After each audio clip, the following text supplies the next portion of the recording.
దేవునికి స్తోత్రం. మన రక్షకుడైన యేసుక్రీస్తు పరిశుద్ధ నామంలో మా హృదయపూర్వకమైన ఎల్రోయి వందనములు.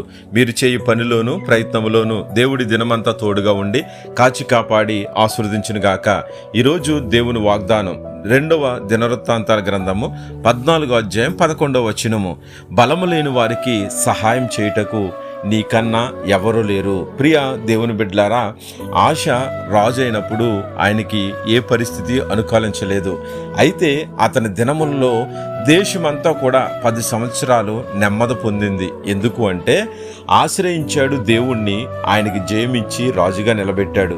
ఈరోజు మనము కూడా ఏదన్నా మనకు ప్రతికూల పరిస్థితులు ఎదురవుతుంటే దేవుణ్ణి ఆశ్రయించట్లేదేమో, యెహోవా దృష్టికి అనుకూలంగా మనం లేమేమో.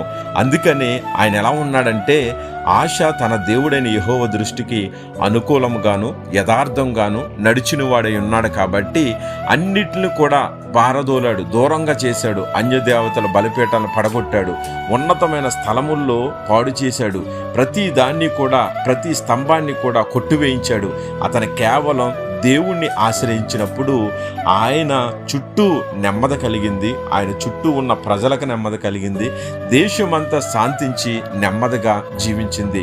ఈరోజు మనము కూడా యెహోవాకు మొర్ర పెట్టే ముందు నీవు ఆయనకు అనుకూలంగా ఉన్నావా లేవా, యథార్థంగా ఉన్నావా లేవా, నమ్మకంగా ఉన్నావా లేవా, పరిశుద్ధంగా ఉన్నావా లేవని ఆలోచించుకుని ప్రార్థిస్తే కనుక తప్పకుండా దేవుడు నీకు బలము లేనప్పుడు ఆయన బలమనివ్వటానికి సిద్ధంగా ఉన్నాడు.